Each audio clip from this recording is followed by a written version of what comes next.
Bienvenue dans le cycle 3000, le journal mensuel de la chaîne Le Bon MJ, dans laquelle je vous partage des réflexions du moment. J'espère que vous avez passé un bon mois de janvier rôliste, rempli de parties, de rencontres, d'expériences et de co-critiques. Peut-être que ça a été l'occasion pour vous, le début d'année, de lancer de nouvelles campagnes, de redémarrer le jeu de rôle puisque vous aviez arrêté, ou de retrouver vos compagnons d'aventure après les congés hivernaux. Je vais vous parler des trucs auxquels je réfléchis là pour à la fois mes campagnes en cours, mais aussi mes futures campagnes, les trucs que j'ai envie d'essayer en jeu de rôle. Alors je vais pas vous parler de nouveaux concepts de campagne, là, mais des concepts de campagne, j'en ai plein la tête. Il s'agit plutôt de les faire jouer. On va aller un peu plus dans la technique, plutôt que de vous dire « Oui, j'ai une super idée de campagne, le pitch c'est ça ». Ce sera pas ça aujourd'hui. Je vais plutôt parler de trucs sur lesquels j'essaye de m'améliorer vraiment. Et oui, j'assume le mot « m'améliorer ». Des points, on va dire, assez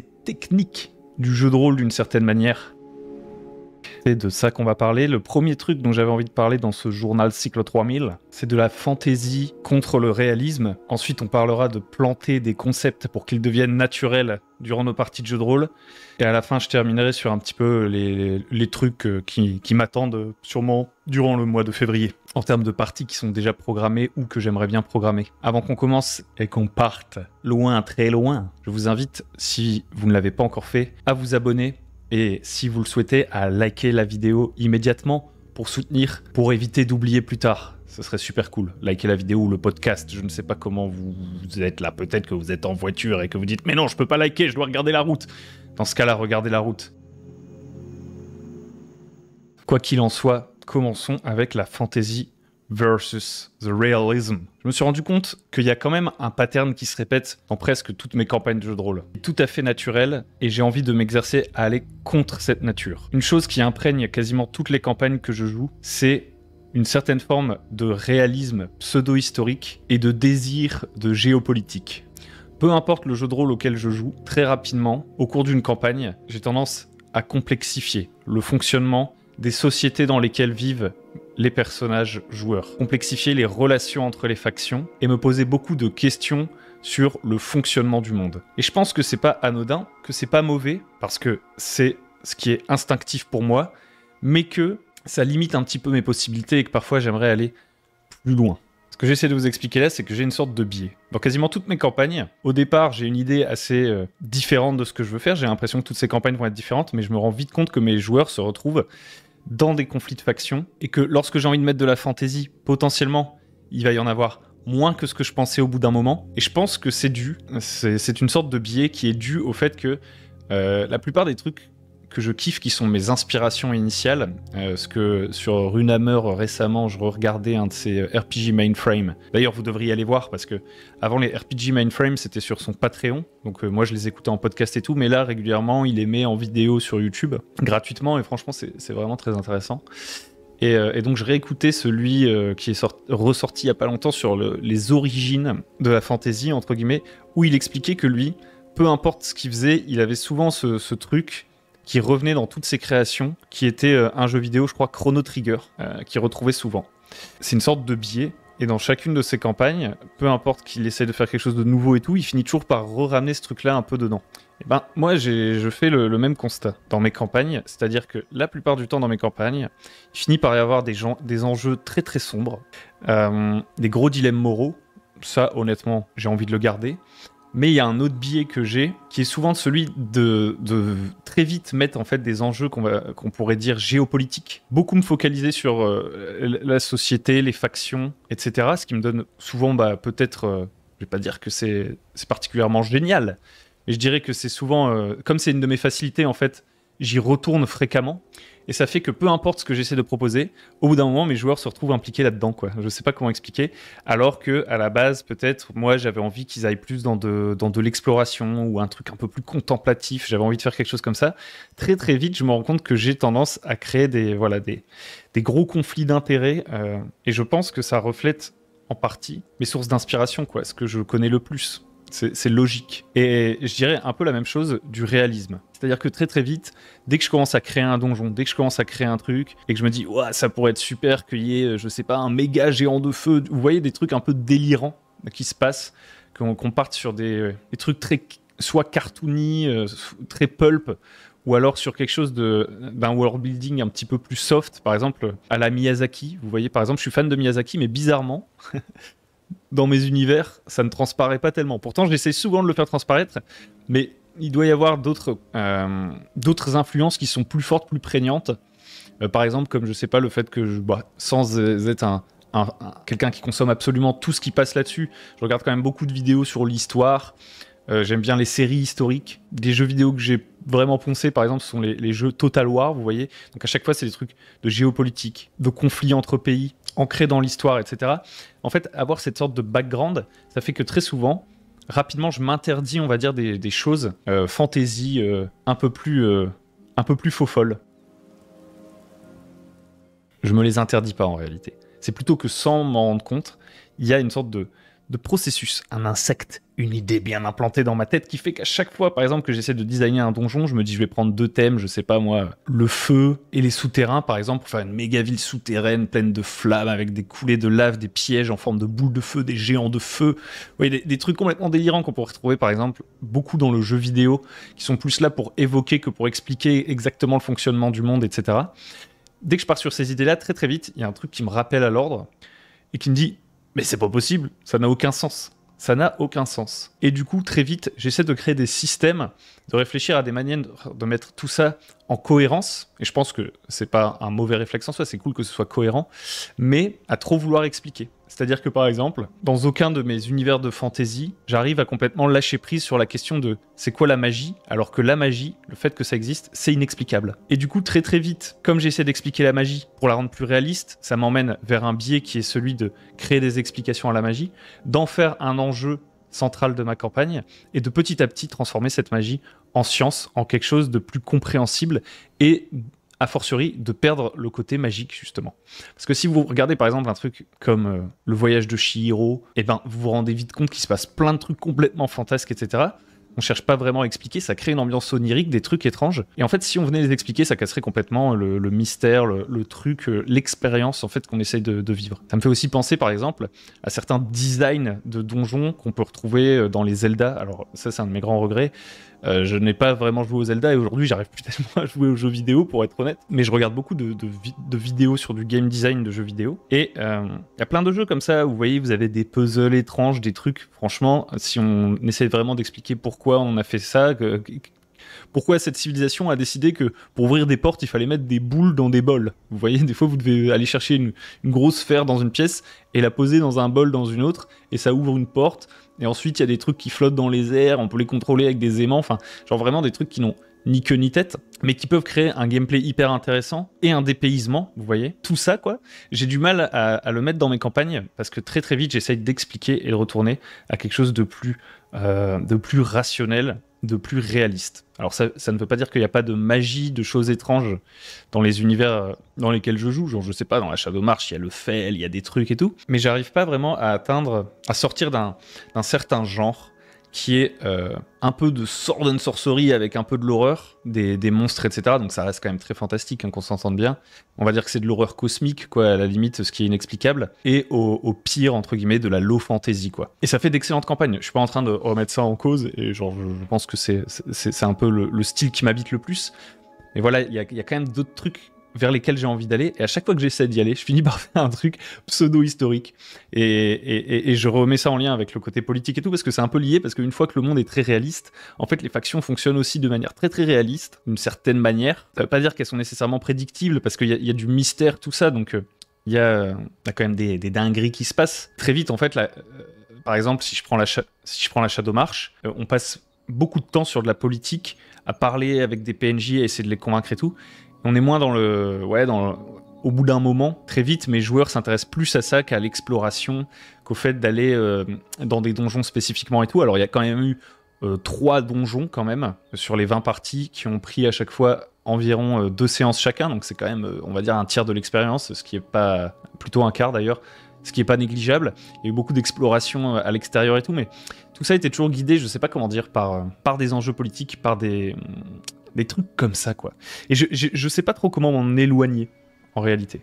Comment réussir à arrêter de vouloir trouver une explication à tout, ce qui crée énormément de complexité, hein.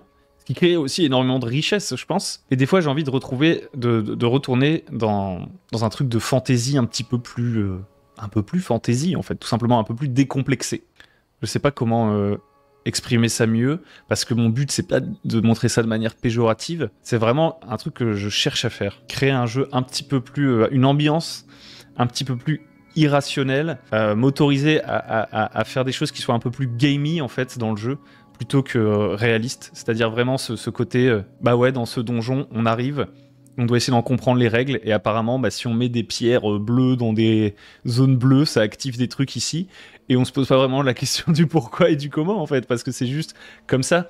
Et je pense que c'est vraiment un exercice de pensée d'une certaine manière, parce qu'aujourd'hui, on est dans un monde très très rationnel, très très intellectuel, alors que nos personnages, eux, en fait, se poseraient peut-être pas les questions qu'on se pose. C'est-à-dire que quand je suis dans un donjon de Zelda, alors encore une fois, comme je suis pas un méga pro de Zelda, ça tombe, je me plante, tout est expliqué, tout le monde est ultra intéressé au lore de Zelda et tout. Mais quand je suis dans un donjon de Zelda, en fait, je me focalise plutôt sur comment je gère la situation dans ce donjon. Quand je suis dans Elden Ring, plutôt que de chercher à comprendre exactement pourquoi il y a des mecs sur des chevaux géants qui m'attendent à la sortie du tuto, je suis plutôt en train de juste explorer l'environnement, me laisser happer par l'expérience, que d'essayer de tout rationaliser, vous voyez. Donc, je pense que en jeu, en fait, quand on est en train de jouer, on ne devrait pas nécessairement se poser toutes ces questions-là. Et je pense que, et là je parle en tant que joueur, mais je pense aussi en tant que nos personnages joueurs, en fait, dans la fiction, eux, ils sont dans un monde qu'ils expliquent par leur propre croyance, en fait. C'est-à-dire que les personnages de fiction, comme, je sais pas, moi, le Seigneur des Anneaux, ou je sais pas, en fait, juste les personnages qui sont dans le monde de World of Warcraft, vous voyez, ils sont pas en train, en permanence, de se dire « Mais c'est pas logique qu'en fait, il y a des élémentaires de feu. Pourquoi les élémentaires de feu existent ?» En fait, ça fait juste partie de leur quotidien. Ça recoupe un peu avec Numenera, le jeu de rôle, qui nous dit que dans un futur très très lointain, la science paraîtrait pour de la magie, et en fait, dans cet univers, la question, c'est pas vraiment de savoir comment toutes ces choses fonctionnent, etc. C'est juste de s'en servir pour régler nos propres problèmes. Je sais pas si c'est très très clair, mais voilà, je pense qu'il faut vraiment, pour réussir à passer ce cap, que j'arrive à moins essayer de tout rationaliser et aller un peu plus dans l'émotion, dans ce que j'essaie de créer, comme donjon, comme environnement, comme situation et tout. En fait, je suis assez bon, je pense, pour créer des situations qui peuvent être intéressantes en termes d'enjeux moraux, c'est-à-dire des trucs émotionnels, on va dire, au niveau des relations humaines, en fait, entre les factions, les machins et les trucs, créer des personnages avec des problématiques, tout ça, je pense pas que ce soit vraiment une de mes difficultés, si je puis exprimer ça comme ça. Ma difficulté, c'est plutôt de créer un univers qui est purement évocateur et qui est moins un exercice à la Tolkien, vous voyez. à devoir tout expliquer, qu'il y ait toute une histoire, etc., etc. Et en plus, je ne pense même pas que ce soit incompatible, en fait, le fait qu'il y ait une histoire, qu'il y ait des factions, qu'il y ait de la politique, et le fait que le monde soit étrange et pas toujours expliqué. Enfin bref, très difficile pour moi de formuler mieux ce truc. Je ne sais pas si vous m'aurez compris.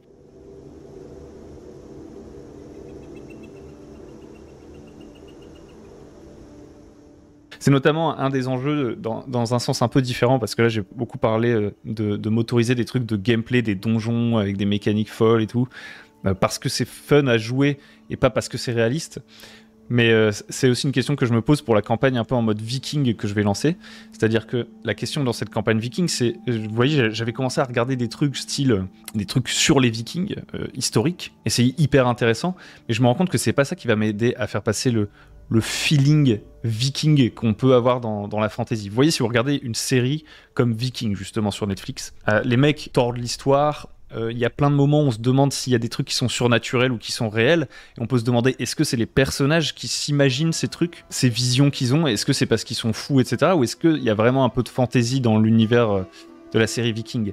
Et en fait, cette question-là est intéressante. Et si on y répondait d'une manière ou d'une autre, ça gâcherait tout, en fait. Et c'est vraiment un des trucs que j'ai envie de plus faire ressentir dans mes campagnes de jeux de rôle. Réussir à créer une sorte d'effet onirique, une sorte d'effet monde mythique avec des choses inexplicables, mais sans que ça devienne, dans l'intrigue, une sorte de priorité pour les joueurs de comprendre pourquoi ça se passe, sans qu'il y ait cette question permanente de la cohérence, et juste de l'accepter comme un fait, comme une des vérités de cet univers, en fait. C'est ça. C'est vraiment ça. Accepter plus le canon esthétique et cette vérité de l'univers, sans chercher à en faire toute une sorte d'encyclopédie. Je sais pas comment expliquer. Je devais résumer, je dirais que moi je kiffe le côté encyclopédique et tout, Je pense qu'il a une énorme plus-value sur certains trucs qui donnent un vrai style à certaines de mes campagnes et qu'il est très très cool. Mais l'exercice que je veux faire si je veux avoir des campagnes un petit peu différentes, c'est réussir à arrêter de réfléchir comme ça. Et c'est vraiment pour avoir des campagnes différentes, c'est pas pour que ce soit mieux, pour que ce soit plus X, plus machin, plus truc. C'est vraiment pour avoir un feeling différent. Je pense vraiment que dans un monde où dans chaque donjon il peut se passer un peu des trucs de fou et on accepte le fait qu'il se passe des trucs de fou qui peuvent sembler un peu incohérents, on va avoir un sentiment de fantasy différent que dans un monde où en fait tout est explicable à terme. Ce serait la différence entre jouer dans un monde type Seigneur des Anneaux, Game of Thrones, vous voyez, ce qui est plutôt mon délire à moi, de base on va dire, en termes de feeling, et de jouer dans un univers, je dirais un peu plus à la Warcraft, un peu over the top, ou un univers en mode le voyage de Chihiro où il se passe des trucs bizarres et juste en fait nous on essaie de régler les histoires de nos personnages et on se focalise pas sur la géopolitique du monde ou sur son fonctionnement. Voilà, et c'était le premier sujet. J'espère que c'est pas complètement débile et que vous comprenez ce que je veux dire.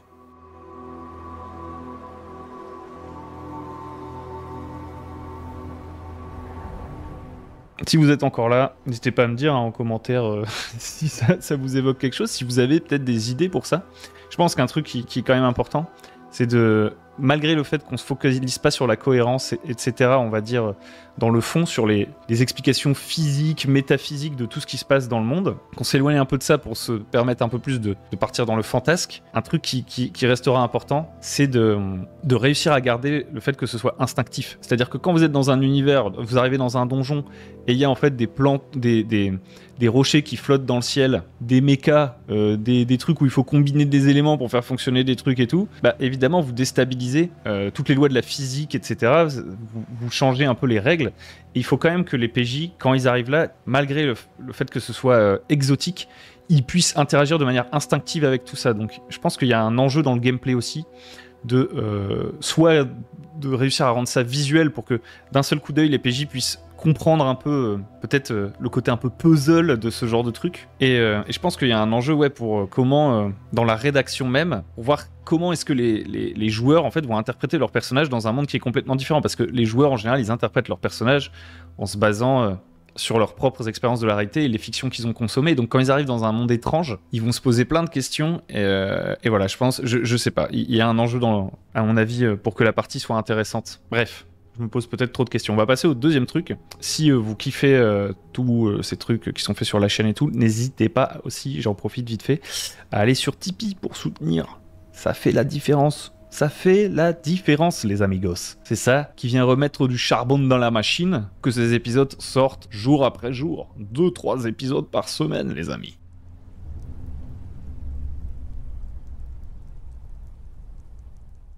Deuxième truc, c'est un exercice beaucoup plus concret. Là, on était un peu dans du méta physique débile.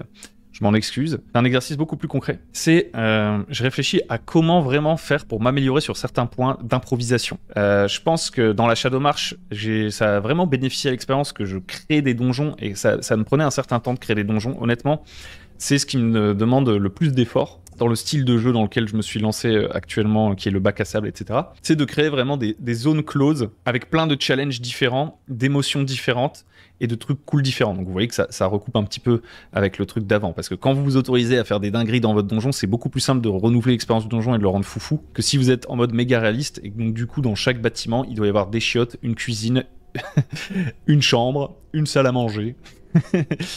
Des fois j'ai la sensation que ça me bride pour créer des donjons complètement foufou. Il y a vraiment cette question de comment m'améliorer sur certains points pour pouvoir improviser plus, parce que dans la Shadow March, voilà, ça me prenait beaucoup de temps de faire ces donjons et c'est un effort que je peux pas toujours fournir et qui tout simplement me demande pas mal d'efforts à chaque fois que je le fais. Et donc le sujet, c'est en soi là que la question que je me pose, c'est pas tellement celle du donjon spécifiquement, vous l'aurez bien compris, mais c'est quoi le meilleur process pour réussir à intégrer des nouvelles techniques rapidement dans son jeu et dans son improvisation.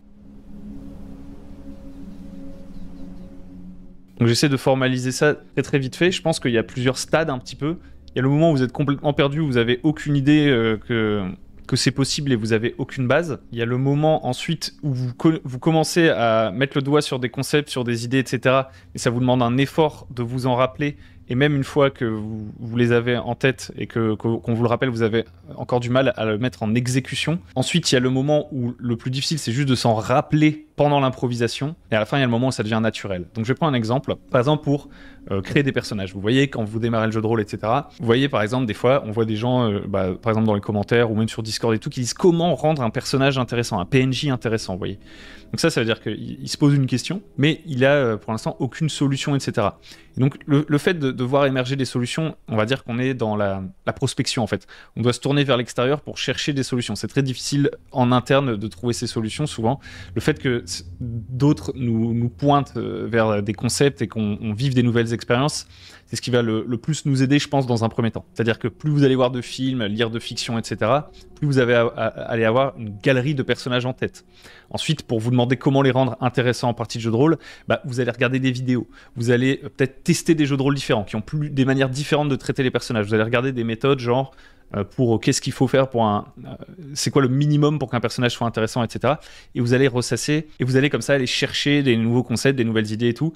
Et vous allez passer, on va dire, du moment où vous êtes un peu perdu, où juste il y a cette question qui émerge dans votre tête, d'un coup vous dites « Mais comment faire des personnages intéressants ? Merde, je n'en ai aucune idée. » à avoir tout plein de concepts, d'outils, avoir tout un truc, acquis beaucoup de connaissances, on va dire. Et vous allez passer dans la phase difficile où, ok, vous avez toutes ces idées, vous avez tous ces trucs et tout, mais c'est absolument pas une facilité pour vous de les mettre en pratique. Et encore moins un réflexe. Ensuite, une fois que vous avez ces concepts-là, etc., pour faire passer du mode difficile au mode facile, on va dire, vous allez juste vous exercer pendant votre temps de préparation, c'est-à-dire plutôt en dehors de la partie en général.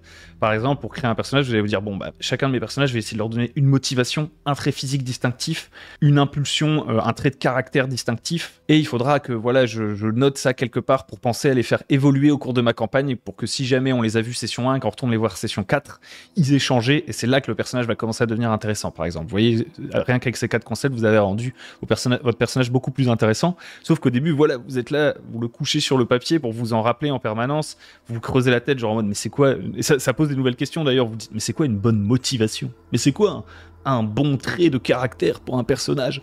Et vous essayez, vous créez des personnages, etc., etc.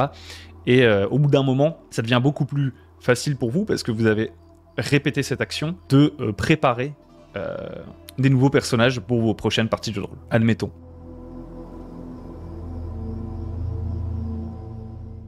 Et là, vous êtes arrivé au moment où c'est plus vraiment difficile de le faire, mais vous arrivez au moment où c'est pas encore forcément un réflexe. Et c'est-à-dire que si vous êtes capable de préparer ces personnages, en pleine partie, les improviser, ça reste toujours assez difficile et vous en faites toujours un peu toujours les mêmes personnages, etc. Peut-être que vous allez commencer à vous faire des sortes de mémos, je sais pas, consultables, on va dire, en un clin d'œil, genre vous avez un truc écrit quelque part pour que ça repasse régulièrement vos yeux dessus et continuer d'imprimer ce truc pour renforcer ce réflexe et vous en souvenir en pleine partie.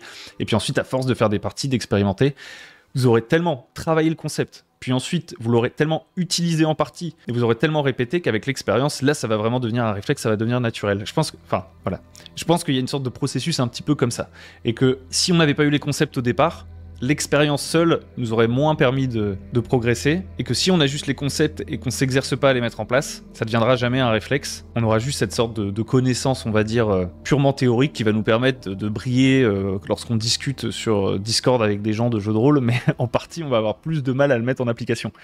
Et donc voilà, ça c'était un peu un exemple par les personnages, et moi il y a vraiment ce côté donjon. Vraiment ce côté donjon où je suis pas encore... j'ai envie de muscler vraiment ce truc du donjon. C'est ça l'idée. Le donjon comme concept on va dans un endroit, dès qu'on rentre dans un bâtiment, dès qu'on va dans un truc et tout, il y a des choses à explorer, il y a des trucs intéressants, il y a des trucs fun à faire à l'intérieur, quoi. Quand je vais au QG de la faction adverse, il n'y a pas juste une sorte de flou artistique plus une ellipse qui m'amène à l'enjeu de ce QG de la faction adverse. J'ai envie que dans chaque pièce, il puisse se passer des trucs, qu'il y ait cette fantaisie, ces pièges, ces défis, ces trucs. Tout un panel, on va dire, d'émotions différents. Parce que quand je trouve que le donjon, c'est ça une de ses forces. Même si c'est très hard prep, je trouve vraiment un bon donjon, un bon truc comme ça permet vraiment de passer par toute une gamme de choses différentes. C'est-à-dire qu'il va peut-être y avoir des moments où vous allez rencontrer des personnages, devoir faire des négociations, etc. Donc des aspects vraiment sociaux, jeux de faction, quoi. Choses sur lesquelles je suis relativement à l'aise déjà. Il va peut-être y avoir aussi des combats, certes, mais il peut aussi y avoir vraiment ce côté boum, on arrive dans une pièce et elle est méga évocatrice du thème du donjon. Boum, on arrive dans un endroit Et là, il y a vraiment un côté où il faut aller chercher des clés qui sont réparties dans d'autres zones du donjon, donc on doit explorer intelligemment, etc. Il y a beaucoup de choses comme ça. Et ça, j'arrive à le faire si j'ai vraiment le temps de me poser, de préparer un donjon et tout, mais beaucoup plus difficile d'improviser ça en pleine partie.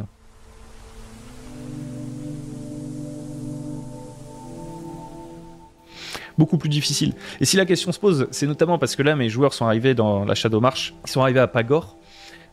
Et à Pagor, moi j'ai plein d'idées de factions et tout, mais c'est très flou en fait. J'ai plein d'idées de lieux aussi, genre on va dire qui ont un titre, mais c'est encore très flou. Qu'est-ce qu'on trouve exactement à l'intérieur de ces lieux? C'est-à-dire que genre, je sais qu'il y a une immense tour dans laquelle il y a tous les trucs des gnomes, des ingénieurs gnomes, etc., qui fabriquent des inventions et tout. Vous voyez le concept là comme ça, il est stylé, ça évoque des choses dans votre tête. Mais pour ensuite faire en sorte que cet endroit, on puisse vraiment l'explorer, qu'il y ait des petits trucs à trouver un peu partout, etc., qu'il y ait vraiment ce gameplay-là qui soit sur lequel on s'investit pendant la partie, ça demande un taf de fou. Moi, si je veux faire une méga zone ultra intéressante avec 1 milliard de trucs à faire dedans, et vu que c'est qu'un endroit de ma ville, et que dans toute ma ville, il y a plein d'autres endroits comme ça, ouais, c'est vraiment mon nouveau challenge, c'est de réussir à déplacer un maximum des trucs que je sais faire en préparation dans mon improvisation. Je sais que je pourrais... Parce que forcément, si je passe vraiment du temps à préparer un donjon, il sera forcément meilleur. Et donc que si j'ai le luxe d'une semaine sur l'autre de préparer le donjon vers lequel mes PJ ont dit qu'ils allaient aller, etc., il sera sûrement meilleur que si je l'improvise. Mais ça va me demander beaucoup d'efforts, déjà de base en termes de préparation, et peut-être de m'investir trop sur quelque chose. D'ailleurs, vu que c'est un bac à sable, moi à tout moment ils peuvent faire demi-tour, etc., aller faire autre chose. Et donc j'ai pas envie de me focaliser sur un seul lieu de la ville, alors que pour moi toute la ville peut être interactive dans la même session. Mais bref, je sais que si je prépare, ce sera mieux, mais j'ai plutôt envie d'être prêt à improviser des donjons, à me préparer à improviser des donjons. Voilà, c'est vraiment ça le truc. Et j'ai pas encore assez d'expérience en termes de création de donjons pour ça, je pense. Donc c'est vraiment un truc que j'ai envie de muscler. Et pour moi, un des raccourcis pour muscler ça un petit peu, parce que je pourrais me dire, ok, je vais jouer 1 milliard de modules avec des donjons. J'ai joué pas mal de donjons comme ça l'année dernière. Là, j'ai créé 3 donjons pour les parties présentes de la Shadow March, donc je me suis quand même exercé. Et puis j'ai des campagnes avant aussi où j'ai fait des donjons, j'ai testé plein de trucs, j'ai testé des donjons, on va dire, un petit peu plus abstraits, j'ai testé des donjons vraiment avec une carte, j'ai testé quand même pas mal de choses, mais c'est pas encore assez renforcé, je pense. Par rapport à tous les trucs qui me sont naturels dont on parlait avant, le jeu de faction politique, blabli-blou, vas-y que je te mets un coup de couteau dans le dos et que il y a du drama, etc. Cette partie donjon, je l'ai pas encore autant bossé. Et donc je pourrais me dire je vais faire 1 milliard de donjons, mais c'est trop lent comme processus. J'ai envie d'optimiser un petit peu ça, même si je sais que ça fait partie du truc, le fait d'expérimenter. Et donc du coup je cherche là vraiment on va dire des manières de conceptualiser le donjon pour être plus fort pour improviser et passer au-delà de l'étape, bon bah c'est un donjon de gobelins donc il y aura un combat avec des gobelins. Les gobelins, il y a chacune des pièces de vie des gobelins, il y a un chef gobelin et c'est fini quoi. Vous voyez, improviser les rencontres aléatoires, improviser les jeux de faction au milieu des trucs de gobelins, ça va. Mais improviser le piège des gobelins, improviser l'objet magique qui se trouve dans telle pièce, improviser les autres factions, les autres créatures qu'il y a, rajouter plus de weird dans le donjon, etc., etc. Ça demande des réflexes que j'ai pas encore. Je sais ce que je dois faire, mais c'est pas encore un réflexe. Et donc là, les concepts que j'ai envie d'imprégner plus dans ma prep, c'est notamment avoir presque des patterns, des templates en tête de phases de gameplay. Genre, dans telle salle, quand on la visite, ce qu'on va faire, c'est plutôt un pari. On va prendre un risque pour avoir une grosse reward. Dans telle salle, boum, je veux une expérience sensorielle. Soit, par exemple, je vais mettre une musique spéciale. Soit, je vais mettre une illustration spéciale. Dans telle salle, boum, j'improvise. C'est une phase où il y a une tentation. Boum, j'improvise. Dans cette salle, ce qu'on va avoir en termes de gameplay, c'est un truc qui va nécessiter que tous les joueurs se coordonnent, tous leurs personnages, pour faire une action de manière synchronisée, sinon ils pourront pas traverser cette salle. Dans telle salle, boum, il y a un reveal, un plot twist. Me dire, par exemple, hop, un piège, c'est quoi? C'est un trigger, un effet, un moyen de le repérer, c'est-à-dire télégrapher le danger, et bim bam boum. Vous voyez, genre que ce soit du full réflexe en fait. Je connais le concept de 5 Room Dungeon. Je connais le principe de combat, exploration sociale dont on parle. Vous voyez, c'est ce genre de concept-là. C'est comme, je connais le principe de Play Toulouse. Je connais le principe de oui mais, oui et. Vous voyez, tout ça, c'est des concepts. Ça, c'est des techniques que j'ai, en fait. Que j'ai déjà. Et là, je dois en amener des nouvelles dans ma boîte à réflexes de jeu de rôle. Et je pense que c'est vraiment un des trucs qui peut faire la diff en termes d'improvisation.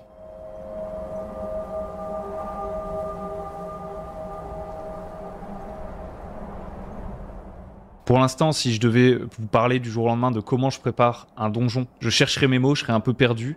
J'aurais besoin de retourner vers des notes que j'ai prises, vers des livres que j'ai lus, vers des trucs comme ça pour aller retrouver ces idées.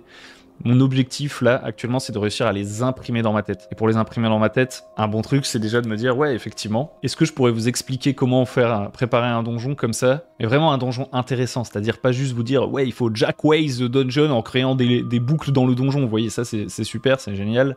Mais ça fait pas un bon donjon, c'est un truc qui fait un bon donjon. Moi j'ai envie d'imprimer plein de trucs qui font des bons donjons dans ma tête, c'est vraiment ça que j'ai envie de faire. Et donc je pense que ce que je vais essayer de faire, c'est de m'amuser à créer quelques donjons déjà, en suivant des méthodes qui sont pas les miennes, de base, mais aussi me créer des petites aides de jeu pour, rien qu'en passant mes yeux dessus, boum, ça me rappelle des trucs qui peuvent être cool à mettre dans le donjon pendant que j'improvise, et de renforcer comme ça, pour créer des sortes d'automatismes. Donc voilà, c'était la deuxième partie sur planter des concepts dans son petit crâne.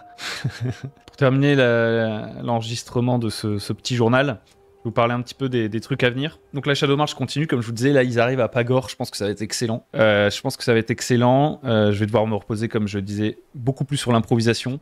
C'est cool parce que aussi on a fait une ellipse qui fait qu'on n'est plus en hiver, donc je vais pouvoir aller chercher des nouvelles musiques. Ça va être vraiment, il va y avoir des ambiances beaucoup plus variées, je pense, dans Pagor que dans tous les autres endroits où ils sont allés. Il y a aussi beaucoup de factions, je sais vraiment pas ce que vont faire les personnages, donc du coup, je sais vraiment pas où ils vont aller. Pour l'instant, j'essaie de vraiment pas me préparer. J'attends encore de voir ce qu'ils vont faire. Là, la dernière fois qu'on a joué, ils étaient vraiment aux portes de la ville. J'ai changé la musique, j'ai dit vous voyez Pagor sous vos pieds, j'ai fait apparaître la map de Pagor et on a arrêté la session là.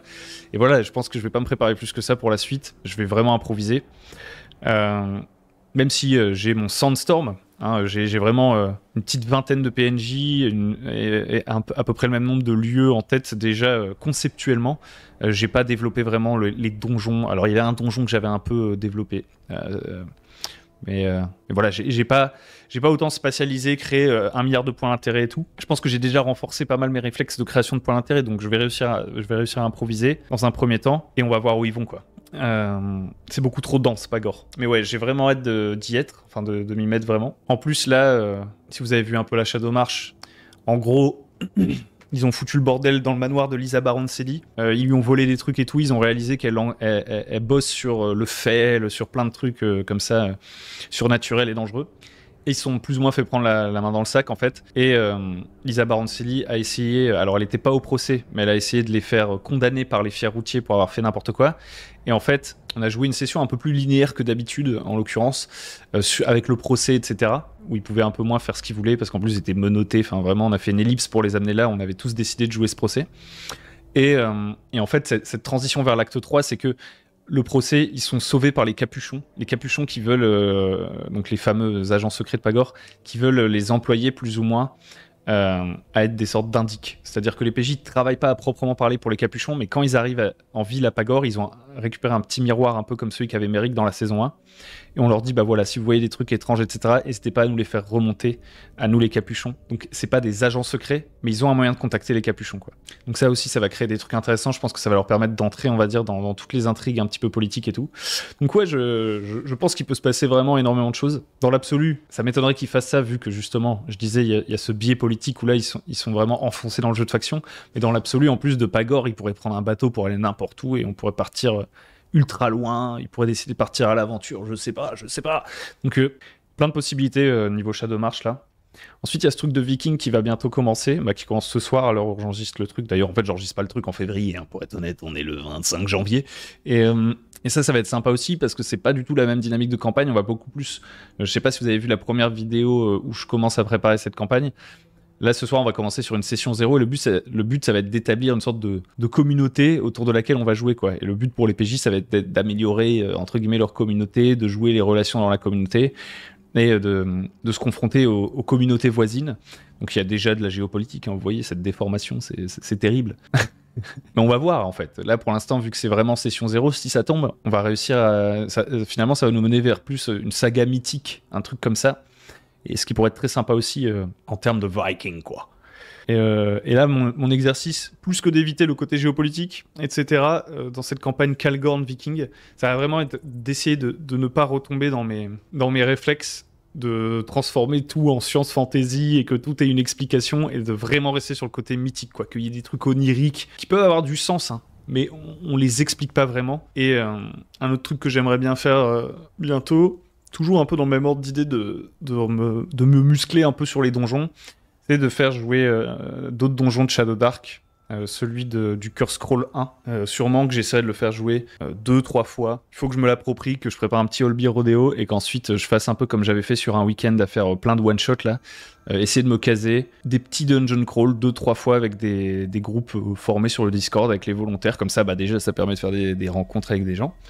Et puis ça permet de tester plusieurs fois le même donjon, donc de voir comment il est approché sous plusieurs angles. Et en jouant plusieurs fois un donjon, en fait, vous imprimez vraiment les idées du donjon dans votre tête. C'est ça qui est aussi assez intéressant. Plutôt que de survoler un donjon, de le jouer une fois, vous allez vous retenir une ou deux de ses mécaniques peut-être, et le reste, ça ne reviendra plus comme un réflexe dans votre tête. Je sais que si j'ai joué 2-3 fois la même salle d'un donjon, elle va être bien imprimée, mon petit crâne de piaf, et que derrière, je pourrais la ressortir en improvisation en changeant juste un thème, en changeant un petit truc, en changeant des petits trucs à droite à gauche, en fait, et la réexploiter dans plein d'autres donjons à terme. Donc c'est aussi un moyen de se muscler le cerveau à ce niveau-là, quoi. Voilà. J'en ai fini pour ce petit journal de bord. J'espère que ça vous a plu. Si c'est le cas, n'hésitez pas à liker et à venir sur Tipeee pour faire un petit don. Même 1 € par mois, honnêtement, ça fait la grosse diff. Donc si vous suivez de manière assidue la chaîne, n'hésitez pas à aller sur Tipeee, le lien est dans la description. Ça ferait grandement plaisir. Je vous remercie de m'avoir écouté. J'espère que vos prochaines parties de jeux de rôle seront fort agréables et pleines de découvertes et de plaisir. Les PJ sont partis